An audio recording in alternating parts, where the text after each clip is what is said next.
اگر تو مصطفیٰ کریم کا کلمہ پڑھتی ہے تو میں بھی اسی نبی کی ماننے والی ہوں۔ کہا بات کیا ہے، میرا کیوں ہے سارا؟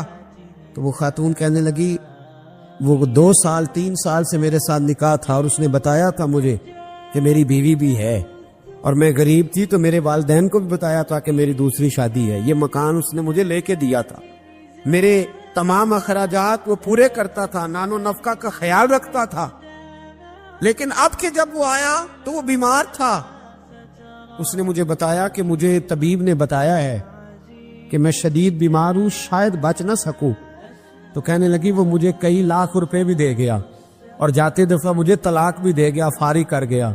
کہنے لگا تو جہاں چاہے میرے بعد نکاح کر سکتی ہے، اور کہنے لگا میں چاہتا تھا پہلی بیوی کو بتا دوں، موقع نہیں بنا اور اس کا دل نہ ٹوٹے، بتا نہیں پایا، لہذا وہ مجھے ڈھیر سارے پیسے دے چکا ہے، سارا میرا حصہ مجھے پہلے سے دے چکا ہے۔ میری بہن اب یہ 4 بوریوں میں سے 2 میری نہیں بلکہ 4 کی 4 ہی تیری ہے، تو ہی اس کی حقدار ہے۔ تو بزرگ کہتے ہیں مجھے بتاؤ جن کے اندر اس قسم کے تقوی کی جھلک ہو ان کے لیے ہر نماز کے بعد دعا مانگنی چاہیے کہ نہیں مانگنی چاہیے؟ حضرت عمر کے زمانے میں نا ایک نوجوان تھا، نیک تھا، مسجد جایا کرتا تھا رات کو۔ تو مسجد جا رہا تھا تو رستے میں ایک عورت نے دعوت گناہ دی، ابن عساکر نے اس کو لکھا ہے۔ تو نوجوان تھا، خواہشات تھی، کچھ طبیعت مائل ہو گئی، ابھی ادھر جا ہی رہا تھا کہ کسی نے آیت پڑھ دی والی من خاف مقام ربی جنتان، جو رب کے سامنے کھڑے ہونے سے ڈرے گا اللہ 2 جنتیں دے گا۔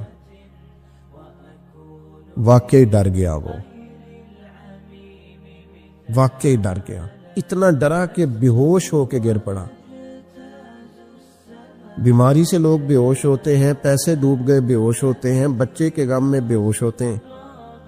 سچ بتاؤ کبھی خوف خدا سے بھی بے ہوش ہوتا کوئی دیکھا ہے؟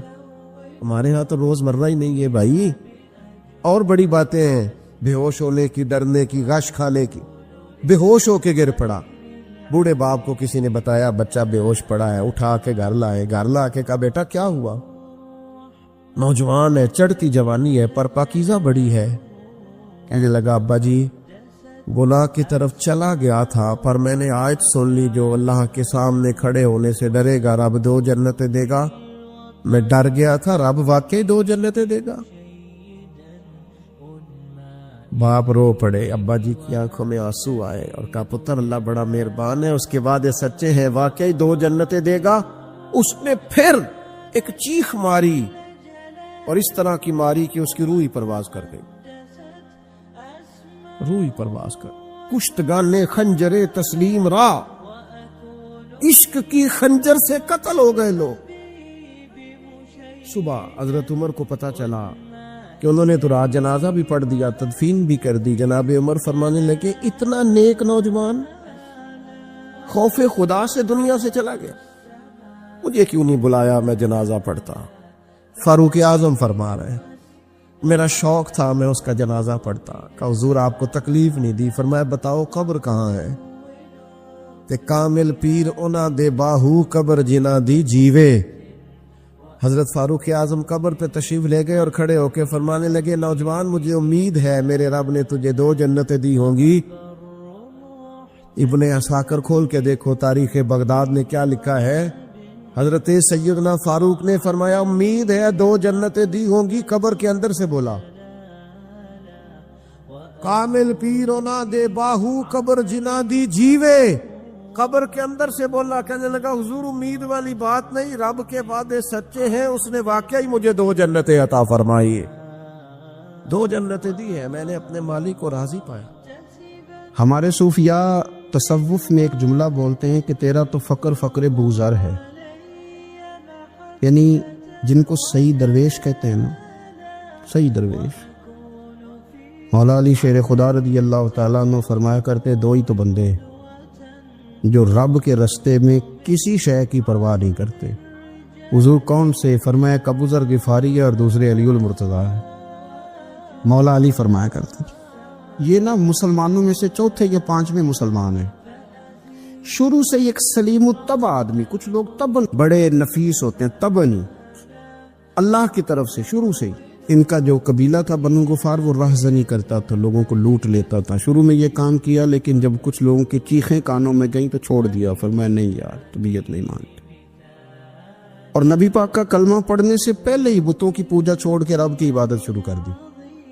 لوگ پوچھا کرتے تھے آپ عبادت تو کرتے تھے پر منہ کدھر کرتے تھے؟ فرماتے تھے جدھر وہ کرا لیتا تھا کر لیتے تھے. کسی نے انہیں بتایا کہ مکے میں ایک شخص ہیں جنہوں نے اعلان نبوت کیا ہے، آپ کی طرح کی باتیں کرتے ہیں. انہوں نے اپنے بھائی کو بھیجا، ان کا نام انیس تھا. پتہ کر کے واپس آئے، بھائی کہنے لگے ابو ذر ان کا نام جندب ہے، اصل میں ذر ان کے بیٹے کا نام ہے اور کنیت سے زیادہ معروف ہیں، ابو ذر غفاری کہلاتے ہیں. فرماتے ہیں کہ بھائی نے آ کے بتایا کہ وہ نیکی کا حکم دیتے ہیں، برے کاموں سے منع کرتے ہیں، صلہ رحمی کا پیغام دیتے ہیں، لیکن لوگ سارے مخالف ہیں. یہ چیز بھی بڑی کاؤنٹ ہوتی ہے، اسے نہ کاؤنٹ کیا کریں. لوگوں کی ترجیحات بدلتی ہیں، صبح کچھ دوپہر کچھ شام کچھ، اسے نہ کاؤنٹ کریں. انہوں نے اس بات کو کاؤنٹ کر کے بتایا کہ لوگ ان کے جو ہے نا وہ مخالف ہیں سارے. تو حضرت ابو ذر غفاری کہنے لگے مجھے تسلی نہیں ہوئی، میں خود جا کے پتہ کروں گا. کہتے ہیں مکہ شریف آیا تو کسی ایسے آدمی سے پوچھ بیٹھا، میں تو کچھ اور سمجھا تھا، وہ کچھ اور نکلا. مکے والوں نے بڑا مارا. مکے پہنچ کے پہلی جو چیز ملی وہ مار کھانے کی تھی. اب میں ڈرتے کسی سے پوچھتا ہی نہ، بھوک بھی بڑی تھی، رہنے کو جگہ نہیں تھی، حرم شریف میں لیٹا رہتا تھا. میرے نصیب دیکھو، مجھے ایک شخص نے آ کے ہلایا، کہنے لگے اگر مناسب سمجھیں تو میں آپ کو دیکھ رہا ہوں کافی دیر سے، آپ کوئی پردیسی ہیں، آپ کا اپنا مہمان نہ بنا لوں. تو میں نے کہا آپ کا کیا نام ہے؟ کہنے لگے میرا نام ہے علی ابن ابی طالب. کہتے ہیں مولا کائنات گھر لے گئے، کھانا بھی کھلایا، جگہ بھی دی، سونے کو خدمت بھی کی، لیکن چونکہ میں تو پہلے ایک سے پوچھ کے مار کھا بیٹھا تھا، میں نے پوچھا نہیں میں کدھر آیا ہوں. رات رہے، اگلی رات بھی رہے، لیکن میں نے بتایا نہیں میں کس کام آیا ہوں. حضرت ابو ذر غفاری رضی اللہ تعالیٰ عنہ کہتے ہیں خود ہی مولا علی نے پوچھا بتا سکتے ہو کیسے آئے ہو؟ میں نے کہا راز رکھ لو گے. فرمایا بڑا کشادہ سینہ دیا رب نے مجھے. تو بات تو کر، کہنے لگے یار میں تو محمد مصطفیٰ کی زیارت کرنے آیا صلی اللہ تعالی علیہ وسلم. یہ بے نیاز لوگوں میں سے ہیں حضرت سیدنا ابو ذر غفاری. میں حضور کی زیارت کے لیے ہوں. حضرت علی کہنے لگے سویرے لے چلوں گا. انسان بزدل نہیں ہوتا، ہر انسان بزدل نہیں ہوتا، اور بلا وجہ ٹکراؤ کی پالیسی بنا لینا یہ بھی سیانے لوگوں کا کام نہیں. حکمت کے تقاضوں کے مطابق چلنا یہ بھی دلیر لوگوں کا ہی کام ہوتا ہے. حضرت مولا علی کہنے لگے صبح لے کے چلوں گا پر حالات ٹھیک نہیں. شرارتی لوگ ہر جگہ ہوتے ہیں، اگر کوئی شرارتیوں کا ٹولہ ملا نا جو کھڑا ہوگا جاسوسی کرنے کے لیے کہ حضور کی طرف کون کون جا رہا ہے، تو میں نیچے جھکوں گا جوتے کا تسمہ ٹھیک کرنے کے لیے. لیکن آپ نے نہیں کھڑے ہونا، آپ نے چلتے رہنا ہے تاکہ کسی کو شک نہ ہو.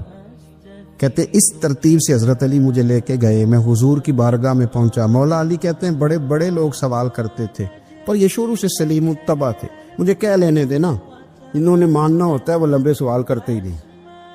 مان جو لیا تو لمبے سوالوں کی ضرورت ہی کوئی نہیں. کہتے ہیں لوگ بڑے بڑے سوال کرتے تھے پر ابو ذر نے 2-3 باتیں پوچھی اور آگے جا کے کہنے لگے حضور ہاتھ بڑھائیں مجھے کلمہ پڑھائیں. نبی پاک صلی اللہ علیہ وسلم نے کلمہ پڑھایا. فرمایا باہر جا کے نا ابھی ذکر کرنا کہ تم مسلمان ہو گیا، یہ ماریں گے. عرض کی حضور انہیں مارنے دے، میں آیا بھی مار کھانے ہے، انہیں مارنے دے نا. پڑا فلک کو کبھی دل جلوں سے کام نہیں. دار دلوی نے کہا تھا پڑا فلک کو کبھی دل جلوں سے کام نہیں، اور جلا کے راکھ نہ کر دوں تو داغ نام نہیں. ماری تو کھانے آئے ہیں، مارنے دے، کرنے دے، زور جتنا لگانا ہے لگانے دے. باہر جا کے اعلان کیا. مکے والوں نے مارا، اتنا مارا کہ بے ہوش ہو گئے. پھر کسی نے بتایا کہ تم نے گزرنا بھی ہے ان کے علاقے سے، بنو غفار سے، پھر ان کا پتہ بھی ہے یہ لوگ بڑے سخت ہیں. پھر چھوڑا. تپن بڑے جلالی تھے، زاہد مزاج تھے. فرماتے تھے کہ جو تمہاری ضرورت سے زیادہ ہے وہ سارا صدقہ کرو. کنز کے معاملے میں ان کا رویہ یہ تھا.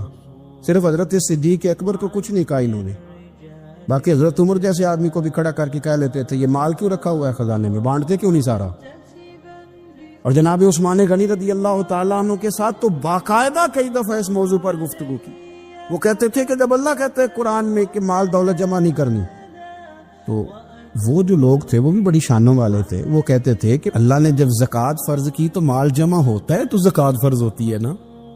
جب فطرانے کا کہا تو مال ہوتا ہے تو فطرانہ آتا ہے نا. تو آپ جو کہہ رہے ہیں وہ ٹھیک ہے، پر آپ اعلیٰ بات کر رہے ہیں تقوی کی، سارا بانٹو. تو حضرت ابو ذر غفاری کہتے تھے چلو ٹھیک ہے تمہاری بھی بات مان لیتا، پر یہ بتاؤ مدینے والے کا اپنا طریقہ کیا ہے؟ کہ بھئی حضور کا طریقہ تو وہی ہے جو آپ بتا رہے ہیں. تو فرمانے لگے پھر اس رستے نہ چلے جو رستہ مدینے والے رسول کا ہے. اور حضور سے، نبی پاک سے عشق کرتے بڑا کھل کے. یہ صحابہ صفہ میں سے تھے. کلمے پڑھنے کے بعد چونکہ طبیعت جلالی تھی تو حضور نے بھیج دیا، فرمایا واپس جاؤ اپنے قبیلے میں تبلیغ کرو. واپس گئے، بھائی کو مسلمان کیا، والدہ کو مسلمان کیا، قبیلہ سارا مسلمان کیا، وہیں رہے. ہجرت مدینہ کے بعد آئے تبوک کے موقع کے قریب، اور حضور نے صحابہ صفہ میں رکھ لیا. نوکری کرتے مدینے والے رسول کی، دلیر آدمی تھے، بڑا قبیلہ تھا، پر ڈیوٹی کرتے، ڈیوٹی خدمت کرتے. ایک بیٹا تھا زار اس کا نام تھا، اس کی ڈیوٹی لگائی تم نے میرے نبی پاک کے اونٹ چرانے. ڈاکو آئے تو صاحبزادہ اونٹوں کی، اونٹنیوں کی حفاظت کرتے شہید ہو گیا. اور یہ انوکھا بندہ ہے جس نے شرط لگائی تھی کہ میں نے کالی سیاہ رنگ کی عورت سے شادی کرنی. انوکھا بندہ ہے. ایک بیٹی تھی، ایک بیٹا، بیٹا شہید ہو گیا. بیوی سے کہا تم نے نبی پاک کے گھر میں خدمت کرنی ہے، حضور کے گھر والوں، اور میں نبی پاک کی نوکری کروں گا. حضور کی خدمت کرتے، ہر وقت خدمت میں رہتے. اور حضور جب آتے نا، صحابہ صفہ میں یہ شامل تھے جو لوگ دین سیکھتے. حضور جب آتے تو سب سے پہلے آ کے حضرت ابو ذر غفاری کا پوچھتے، بلائیں. اور جب بات کرتے حضور تو بار بار ان کو مخاطب کر کے بات کرتے. حضرت ابو ذر غفاری رضی اللہ تعالیٰ عنہ کا نبی پاک سے اتنا پیار کہ ہماری بھی مشکل حل کر دی. ابو داؤد شریف میں موجود ہے. ایک دن کہنے لگا یا رسول اللہ صلی اللہ علیہ وسلم، اگر کوئی بندہ کسی سے پیار بڑا ہی کرے پر اس جیسے عمل نہ کر سکے، کوشش کرے کرنا. لوگ ہمیں کہتے ہیں نا جی پیار بڑا، عمل بھی تو کرو نا. بھی کرنا چاہیے، پر انسان ہے نا، غلطی بھی تو ہو ہی جاتی ہے. اب ہم عمل نہیں کر سکتے تو تم ہمیں پیار بھی نہیں کرنے دو گے؟ مہربانی کرو، پیار تو کرنے دو نا. حضرت ابو ذر غفاری نے کہا، ابو داؤد شریف میں موجود ہے، یا رسول اللہ صلی اللہ تعالی علیہ وآلہ وسلم، حضور پیار بڑا کرے پر ان جیسے عمل نہ کرے تو حکم کیا ہے؟ تو حضور نے فرمایا پیار سچا کرے، اللہ قیامت کے دن جس سے محبت کرے گا نا اس کے ساتھ ہی دونوں کو اکٹھا فرما دے گا. تو حضرت ابو ذر نے فوراً کہا، حضور پھر مجھے آپ سے بھی بڑا پیار ہے، رب سے بھی بڑا پیار ہے. فرمایا فکر نہ کرنا، جنت میں اکٹھے ہی جائیں گے. اتنی محبت رسول پاک کی ذات کے ساتھ. حضور کی نوکری کرنا. ایک دن خدمت کرتے کرتے سو گئے. حضور مسجد میں آئے پتہ کرنے کہ ابو ذر آرام کر رہا ہے. یہ بھی مزہ ہوتا ہے، خیال رکھنا اپنے درویشوں کا، کیا کھایا کیا پیا، کہاں سوئے. حضور رات کو آئے، یہ سوئے ہوئے. فرماتے ہیں حضور نے میرا انگوٹھا ہلایا، میں اٹھ کے بیٹھ گیا. حضور بھی میرے پاس بیٹھ گئے. اور میں ابو ذر بڑا پیار کرتے ہو، سونے آپ کو پتہ ہی ہے. کہا یار تو بڑی نوکری کرتا ہے، ایک دن وہ بھی آئے گا جس دن تجھے میری مسجد اور میرے شہر سے جانا پڑے گا، پھر کیا کرو گے؟ تو عرض کی حضور کسی کی طاقت ہے مجھے آپ کے شہر سے نکالے؟ میں تلوار نکال لوں گا. نبی پاک نے فرمایا تلوار نہ نکالنا، جہاں تمہیں بھیجا جائے چپ کر کے چلے جانا. حضور کب تک؟ فرمایا جب تک اللہ تیری اور میری ملاقات نہیں کرا دیتا، یعنی وصال تک. یہ واحد شخص ہے کہ حضور کے وصال ظاہری کا وقت آ گیا تو فرمایا کوئی میرے ابو ذر کو بلاؤ. جب یہ آئے تو حضور لیٹے ہوئے تھے، یہ جھکے نبی پاک کی طرف، حضور میں حاضر ہو تو حضور نے پکڑ کے سینے کے ساتھ لگا لی. میرے رسول پاک صلی اللہ علیہ وسلم کی خدمت میں ایک دفعہ عرض کرنے لگے حضور مجھے صوبے کا گورنر بنا دے. تو نبی پاک نے فرمایا ابو ذر میں عہدے پسند نہیں کرتا، تو تمہیں بھی میں کہتا ہوں عہدہ نہ لینا، تمہیں بھی کہتا ہوں عہدہ نہ لینا. فرمایا ابو ذر میں جو چیز اپنے لیے پسند کروں گا تمہیں بھی اسی کا مشورہ دوں گا. تم بندے اچھے ہو پر یہ کام تمہارے بس کا نہیں ہے. بڑے زاہد آدمی. میرے رسول کریم صلی اللہ تعالی علیہ وآلہ وسلم ان کے بارے میں فرمایا جس طرح نبیوں میں حضرت عیسیٰ علیہ السلام ہوئے. حضرت عیسیٰ دیکھیں نا، انبیاء میں اللہ تعالیٰ نے ہر قسم کی عظمت نبیوں کو دی. جناب سلیمان علیہ السلام کا تو تخت بھی ہوا میں اڑتا تھا، جن تک تابع دار تھے. اور نبیوں میں حضرت عیسیٰ بھی ہیں جن کے پاس گھر بھی کوئی نہیں، شادی بھی کوئی نہیں کی، اینٹ سرانے رکھ کے تکیہ بناتے. ایک ان کے پاس کنگھی تھی اور ایک پیالہ تھا. دیکھیں جو بندہ نیک ہو نا وہ بھی نیک ہیں, اللہ کے نبی ہیں. آپ اپنا تقوی مسلط نہیں کریں گے, جو وہ کر رہے ہیں وہ بھی مخلص ہو کے کر رہے ہیں. حکومتیں جو چلانی ہیں تو وہ کس نے چلانی ہے؟ اگر نیک بندے نہیں آئیں گے تو غلط لوگ آئیں گے, قوموں پہ ظلم کریں, وہ بھی اپنی جگہ ٹھیک ہے. لیکن یہ جو کر رہے ہیں یہ بات بھی اپنی جگہ بالکل ٹھیک ہے. ہم پتہ کیا کرتے ہیں, ہم چیزوں کو مسلط کرتے ہیں, ایک دوسرے پر مسلط نہیں کریں چیزوں. آپ جو کر سکتے ہیں, جو رستہ آپ کو صحیح لگتا ہے اختیار کر لیں. یہی تو ہمارے دین کا حسن ہے, یہ سارے رستے واضح کر کے ہمیں دکھاتا ہے. حضرت عیسیٰ علیہ السلام نے ایک دن دیکھا کہ ایک بندہ نا انگلیوں کے ساتھ اپنے بال سیدھے کر رہا ہے, تو آپ نے فرمایا یار کنگھی کے بغیر بھی کام چل سکتا ہے. کنگھی بھی خیرات کر دی. دیکھا ایک بندہ ہاتھ کا تکیہ بنا کے لیٹا ہے, تو فرمایا اینٹ بھی دے دو, کسی کے کام آ جائے. ایک دن دیکھا کہ ایک بندہ نا یوں چلو میں پانی پی رہا ہے, فرمایا پیالہ بھی رہنے دو, اس کے بغیر بھی کام چل ہی جاتا ہے. جناب عیسیٰ کا یہ زہد تھا. میرے نبی پاک علیہ السلام نے فرمایا جس نے جناب عیسیٰ کا زہد دیکھنا ہو وہ میرے ابو ذر غفاری کو دیکھے. ان کو دیکھے, یہ دنیا میں جناب عیسیٰ کے زہد کے مطابق چلتے پھرتے ہیں. ساری زندگی دولت کو, مال کو پسند نہیں کیا. جہاں رہتے تھے ایک گورنر صاحب نے 300 دینار تحفے میں بھیجے. تو ایک ہوتا ہے نا بندہ کہتا ہے نہیں ضرورت نہیں. اور حضور سید عالم صلی اللہ علیہ وسلم نے حضرت عمر سے فرمایا تھا جو خود بخود آ جائے وہ قبول کر لو اللہ کی طرف سے. لیکن ان کا رنگ فقیری والا تھا اور تھوڑا انوکھا تھا. 300 دینار آئے تو فرمانے لگے اسے جا کے کہو تمہیں کوئی اور بندہ نہیں ملا دھوکہ دینے کے لیے, میرے گھر ہی مال بھیج دیا ہے. فرمانے لگے میرے پاس گدھا ہے سواری کرنے کے لیے, میرے پاس بکریاں ہیں دودھ پینے کے لیے, میرے پاس ایک چادر اضافی ہے سامان میں سے, میں تو ڈرتا ہوں کہ رب کہیں اس چادر کے بارے میں سوال نہ پوچھ لے, اور تم ہو کہ میرے پاس یہ لے کے آئے ہو. حضرت عثمان غنی کے پاس جا کے کہا کرتے کتنا لوگوں کے پاس پیسہ آ گیا ہے, ہر بندے کے گھر میں مال ہے, یہ کیا ہو رہا ہے, لوگوں سے کہیں خرچ کریں غریبوں پہ. عثمان غنی فرمانے لگے تمہیں تو خوش ہونا چاہیے کہ میرے دور میں لوگ خوشحال ہو گئے. آپ فرمانے لگے نہیں, وہ والا رنگ زیادہ بہتر ہے جو مدینے والے نے اختیار فرمایا, کیونکہ کچا رنگ للاری والا چڑھدا تے لیندا رہندا عشق تیرے دا رنگ محمد, جدوں چڑھ جائے پھر نہیں لیندا. آپ کی طبیعت کے اندر دولت سے بیزاری. حضرت ابو درداء, حضرت ابو موسیٰ اشعری, حضرت ابو ہریرہ رضی اللہ تعالی عنہ, یہ سمجھ لیں ان کے کلاس فیلو تھے, ان کے ساتھ پڑھا تھا انہوں نے. حضرت ابو ذر غفاری ان پر بھی جلال کرتے. آپ یقین کریں کہ طبیعت نا ایسے کیف میں آ گئی ان کو پڑھ کے. ان کو پڑھا جب کچھ دنوں سے تو کچھ انوکھا, یہ انوکھی وجہ ہے, سارے زمانے سے نرالے ہیں. یہ بندے کون سی بستی کے یار اب رہنے والے ہیں, یہ کس طرح کے لوگ ہیں, کیا سوچ ہے. حضرت ابو درداء رضی اللہ تعالیٰ عنہ کے گھر کے قریب سے گزرے تو حضرت ابو درداء مکان بنا رہے تھے. کیا جملہ کہا, تڑپ گئی روح. فرمانے لگے ابو درداء تجھ سے مجھے یہ امید نہیں تھی یار. فرمایا کیا ہوا؟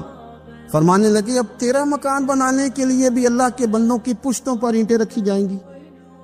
تیرا مکان بنانے کے لیے رب کے بندوں کی پشتوں پر اینٹیں تیرے لیے.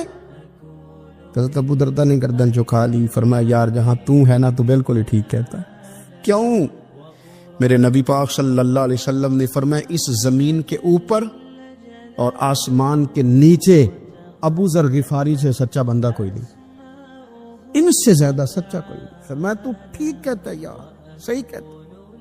حضرت ابو موسیٰ اشعری رضی اللہ تعالیٰ عنہ کو گورنر بنا دیا گیا عراق کا. اب حضرت ابو موسیٰ اشعری صحابہ میں ایک بڑے جلیل القدر صحابی ہے, اور ان کی عظمتیں, رفتیں, بلندیاں کیا کہنا, بڑی گہری دوستی تھی. لیکن جب وہ گورنر بن گئے نا تو آپ نے فرمایا بس بھئی اب تو نے عہدہ لے لیا ہے, یہ بندے کو ٹھیک نہیں رہنے دیتی تھی, اب تو عہدے میں چلا گیا. بڑی مدت کے بعد ملاقات ہوئی حضرت ابو موسیٰ اشعری کے ساتھ. وہ دوڑ کے آئے حضرت ابو ذر غفاری کے گلے ملنے, میرا بھائی میرا بھائی. فرمایا پیچھے ہٹ جا, میں نہیں تیرا بھائی, تو گورنر ہے, میں غریب آدمی ہوں, اپنا کام کر. پھر دوڑ کے آئے. فرمایا ابو ذر تو میرا بھائی ہے یار, اکٹھے پڑھتے تھے حضور. فرمایا نہیں جا, تو نہیں میرا بھائی. پھر آئے. جانتے تھے نا یہ سچا بندہ ہے, یہ سچا بندہ ہے, یہ تقریروں والا نہیں, صرف وعظوں والا نہیں, اس کے اندر بھی بڑی سچائی ہے. قریب آئے، آ کے کہا یار تو میرا بھائی ہے، میرے سینے لاگ۔ فرمانے لگے تو تیسری بار آیا ہے، مومن ہے، میں منہ نہیں موڑ سکتا، پر پہلے مجھے بتا گورنر بننے کے بعد تو نے مکان کتنے بنائے، باغ کتنے لگائے، چکیاں کتنی لگائی، کتنے تو نے چیزیں بنائی ہیں، پہلے بتا۔ تو ابو موسیٰ اشعری نے ان کا ہاتھ پکڑا، رونے لگے، کہنے لگے جس محبوب سے تو نے تربیت لی ہے میں بھی انہی کا نوکر ہوں، جن کپڑوں میں میں عراق گیا تھا میرے ہاتھ بھی وہی ہیں یار، کیا بات کرتا ہے تو میرے وہی ہیں۔ مجھے بتا اگر یہ عہدے خدمت کے ہم نہیں لیں گے تو پھر کیا ظالموں کو دیں گے، غیروں کو دیں گے؟ نہ کر، کچھ نہیں بنایا۔ حضرت سیدنا ابو موسیٰ اشعری رضی اللہ تعالیٰ عنہ روئے، اور جب کہا نا کوئی شے نہیں میرے پاس، تو فرمایا اچھا چل آ جا پھر سینے لگ جا، تو واقعی میرا بھائی ہے۔